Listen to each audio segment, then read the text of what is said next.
El Evangelio de hoy, viernes 10 de julio del 2026. Primera lectura.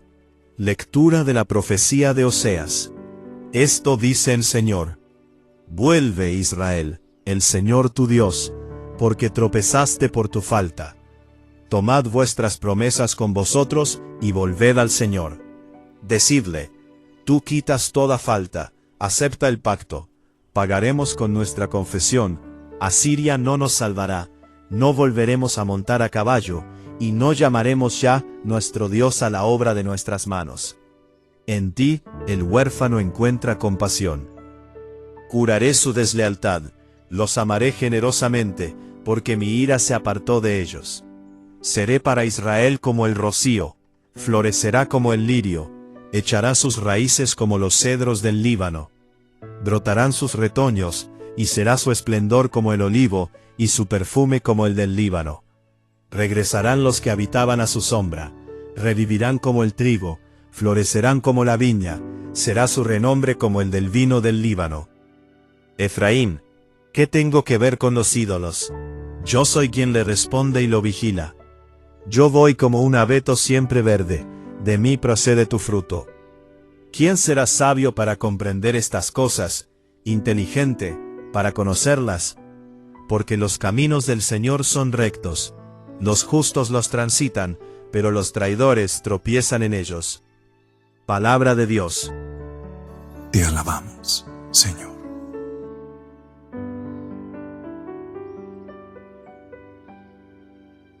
Salmo responsorial. Mi boca proclamará tu alabanza. Misericordia, Dios mío, por tu bondad, por tu inmensa compasión borra mi culpa. Lava del todo mi delito, limpia mi pecado. Mi boca proclamará tu alabanza. Te gusta un corazón sincero, y en mi interior me inculcas sabiduría.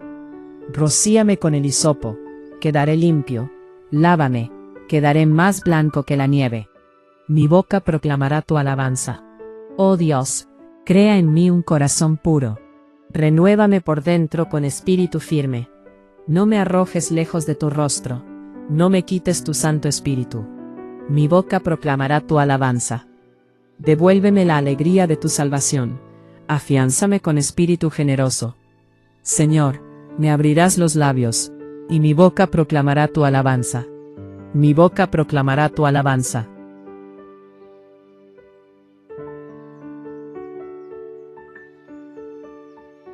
Lectura del Santo Evangelio según San Mateo.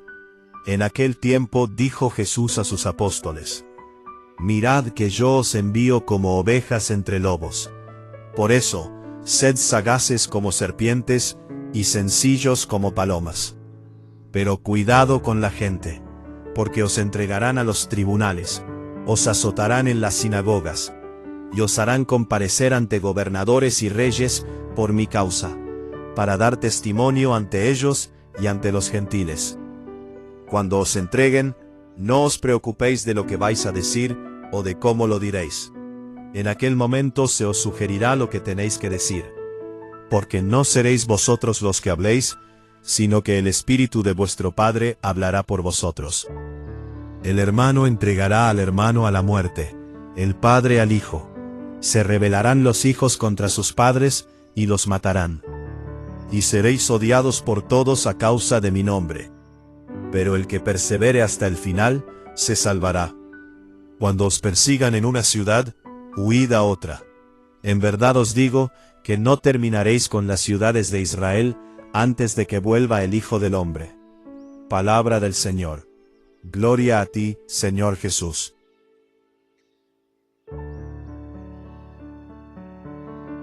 Florecerán como la viña. El profeta Oseas, a lo largo de su obra, condena con gran fuerza la idolatría del pueblo en dos ámbitos: cultual y política. La idolatría cultual consiste en la adoración de Baal y en la adoración de los becerros de Ore, instalados por Jeroboam I en el año 931 a.C., en el momento de la división del reino. La vertiente política de la idolatría se traduce en que los israelitas, cuando está en juego la subsistencia del país, Buscan la salvación fuera de Dios, en las alianzas con las grandes potencias militares del momento, Egipto y Asiria. Al final del libro, el profeta invita a la conversión no con sacrificios, como era la costumbre, sino con palabras sinceras. Vuelve, Israel, al Señor tu Dios, porque tu falta te ha hecho caer. El verbo clave es sub, que significa en primer lugar volverse a Dios, poner en Él su mirada, y en segundo lugar, y como consecuencia de ello, cambiar de conducta, regresar al hogar de Dios. Para ello, el Señor no pide sacrificios ritualistas, sino palabras sinceras, que expresen la renuncia a los falsos apoyos. Asiria, que representa la confianza en las alianzas políticas y el poder militar. Los caballos, que simbolizan la autosuficiencia del ejército, o la obra de nuestras manos, con los que se refiere a los ídolos religiosos, Baal. A partir del versículo 5, la voz cambia. Ya no habla el profeta, sino Dios directamente. La respuesta divina es de una generosidad desbordante, una salvación-sanación, que se expresa con las bellas metáforas del florecimiento de la naturaleza. La iniciativa es de Dios. Su amor misericordioso, Esed, es gratuito, y sana esa inclinación del ser humano a ser infiel. Curaré su infidelidad, los amaré generosamente. Dios es la fuente de vida. Seré como el rocío para Israel. Florecerá como el lirio. A continuación, encontramos un monólogo de Dios mirando a los ídolos. El Señor afirma categóricamente que los ídolos son mudos e impotentes. Mientras Él es quien escucha, respondo, y cuida, miro. Utiliza la metáfora del ciprés siempre verde. Dios es la fuente perenne de refugio y vitalidad. Ningún esfuerzo humano da fruto espiritual si no está injertado en la gracia divina. De mí procede tu fruto. Termina este bello texto profético con una conclusión sapiencial. ¿Quién es sabio para entender estas cosas? El mensaje de Oseas y de toda la Escritura requiere sabiduría y discernimiento para encarnarlo en el presente. Porque los caminos del Señor son rectos, los justos los transitan, pero los traidores tropiezan en ellos. Frente a la palabra del Señor tenemos dos opciones: acogerla y vivirla, o lo que es lo mismo, transitar por sus caminos que nos conducen a la vida, o rechazarla e itinerar por nuestros propios caminos que nos conducen a la muerte. El texto de Oseas nos muestra que la última palabra de Dios es siempre la misericordia. Él, a pesar de la infidelidad de su pueblo, está siempre dispuesto a sanarlo, restaurarlo y hacerlo florecer.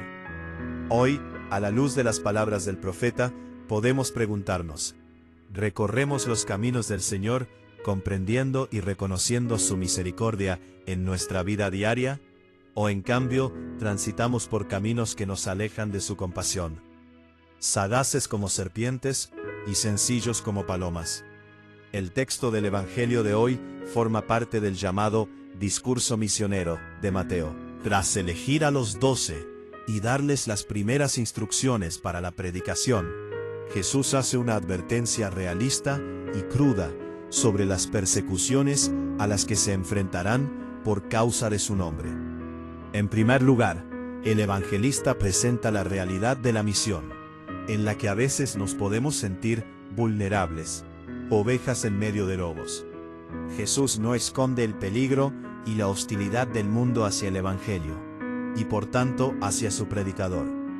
El discípulo no ha de imponer su mensaje, sino proclamarlo desde la mansedumbre. Por eso, el Maestro pide equilibrio entre dos virtudes: astucia, inteligencia, discernimiento, saber leer los tiempos y evitar el peligro innecesario. Y sencillez, bondad sin doblez, integridad moral. La astucia sin sencillez se vuelve cinismo. La sencillez sin astucia se vuelve ingenuidad. Seguidamente, Jesús detalla dos frentes de persecución institucional: el religioso, sinagogas, y el político, gobernadores y reyes. La persecución forma parte de la misión, pero a pesar del sufrimiento que genera, es también una oportunidad. Al ser llevados ante las autoridades, los discípulos tienen la oportunidad de dar testimonio, momento para el cual Jesús invita a la confianza absoluta en el Espíritu que hablará en ellos. Junto a esto, hay que tener en cuenta que en la misión no basta el entusiasmo inicial, sino la resistencia fiel en medio del sufrimiento o de un fracaso prolongado. El que persevere hasta el fin, éste se salvará. Sin embargo, el seguidor de Jesús no busca el sufrimiento por el sufrimiento. Si una puerta se cierra con violencia, la misión se mueve a otro lugar. La persecución se convierte en el motor geográfico de la evangelización, como ocurrirá más tarde en el libro de los Hechos de los Apóstoles. El Evangelio de hoy nos da claves para ir a la misión, sabiendo que esta no es fácil, pero que en medio de las dificultades, contamos con la fuerza del Espíritu Santo. Nos interrogamos, ¿con qué actitudes me dispongo para ir a la misión? ¿Dónde pongo mis fuerzas cuando la predicación no tiene aparentemente éxito o me veo ridiculizado y perseguido por ella?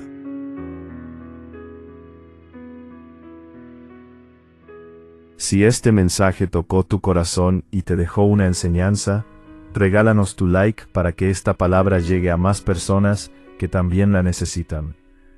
Suscríbete al canal y acompáñanos en cada reflexión que fortalece la fe y transforma vidas. Comparte este video con tu familia, amigos o con esa persona que hoy necesita una palabra de esperanza. Y déjanos en los comentarios qué parte de esta reflexión habló más a tu vida. Te leemos y oramos por ti.